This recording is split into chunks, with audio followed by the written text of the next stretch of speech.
Warnanya yang cantik, bersih, dan tak mudah basi, siap dinikmati. Hidangan kupat lepet sudah menjadi tradisi turun-temurun di Tayu, Pati, Jawa Tengah dan wajib dilestarikan.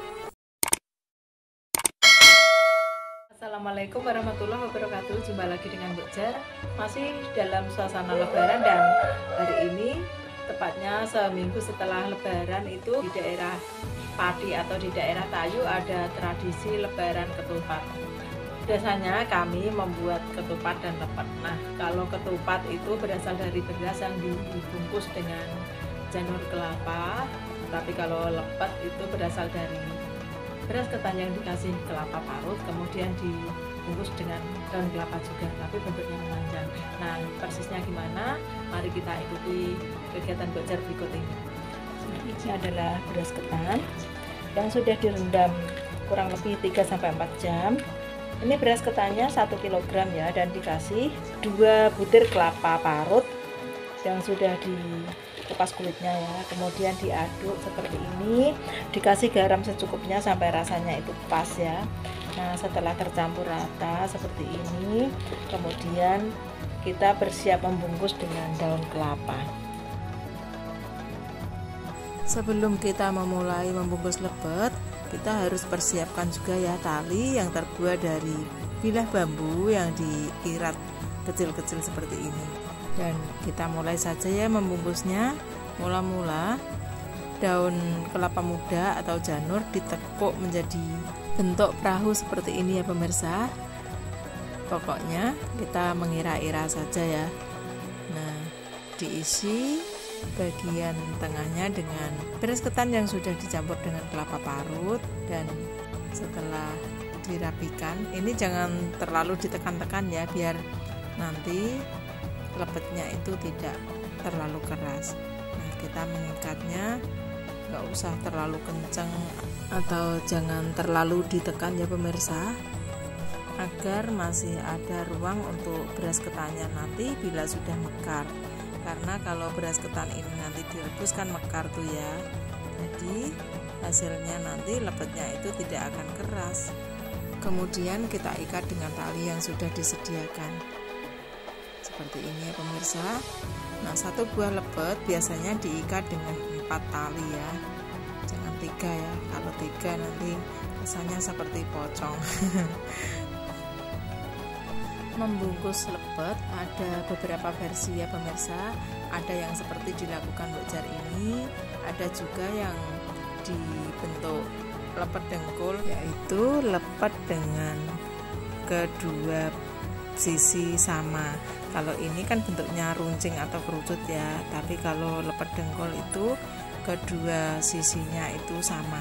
Nanti Bu Jar akan membuat contohnya ya pemirsa, dan kita lakukan pembungkusan lepet ini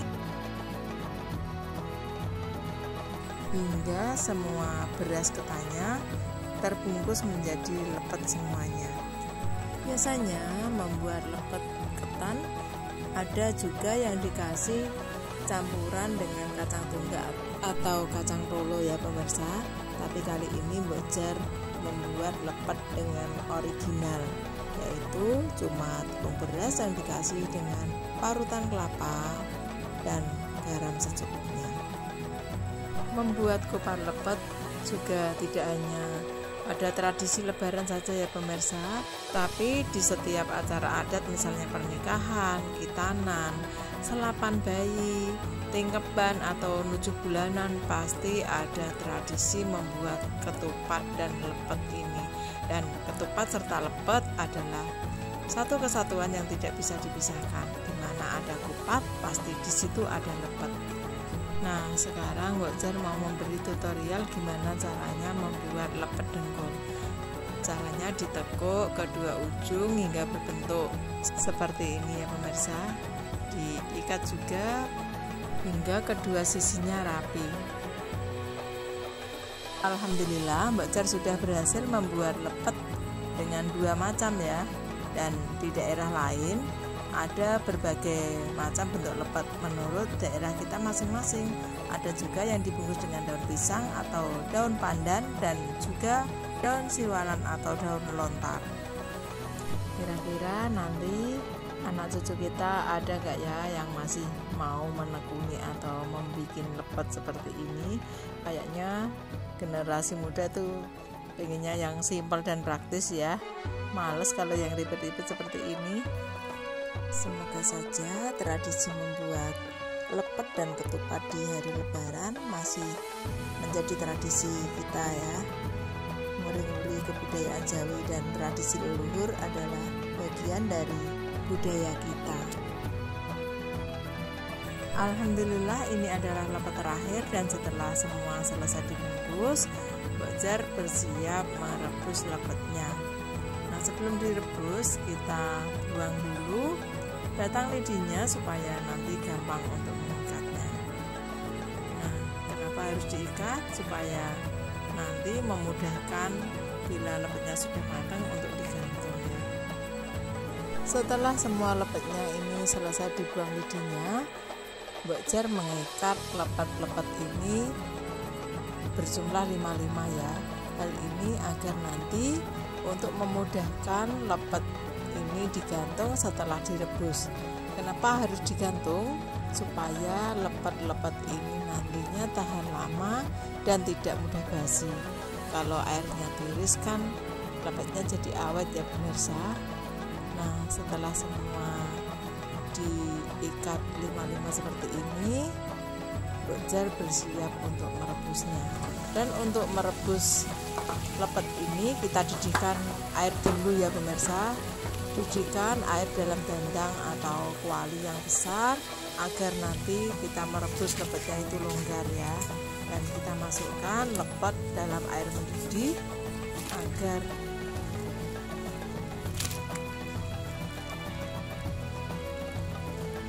cepat matang, empuk dan tidak mudah basi. Setelah masuk dan dipastikan airnya itu banyak ya pemirsa, jangan sampai ada bagian lepet yang tidak terkena dengan air. Semua harus terendam dengan air ya. Nah, setelah itu ditutup dandangnya dan kemudian direbus sampai masak. Kita memerlukan 1-2 jam ya. Kalau direbus dalam panci presto tentu lebih cepat lagi. Tapi Mbok Jar lebih suka direbus dengan secara manual. Bila dalam proses merebus lepet ini airnya menyusut atau berkurang, kita harus menambahkan lagi air ke dalam dandangnya hingga kita merebus lepet ini benar-benar matang. Nah, setelah matang kita angkat lepetnya dan kita goyang-goyangkan lepetnya agar buih-buihnya tidak menempel pada permukaan lepet sehingga warnanya cantik seperti ini. Nah, cantik kan pemirsa? Dengan ditiriskan dan diangin-anginkan, insya Allah lepetnya akan tahan lama dan tidak cepat basi. Nah, demikian tadi tips dari Mbok Jar bagaimana caranya membuat lepet ketan yang mulur, empuk dan tidak mudah basi. Semoga bermanfaat. Silahkan like, share dan subscribe agar Mbok Jar makin semangat bikin konten-konten berikutnya. Wassalamualaikum warahmatullahi wabarakatuh. Dadah.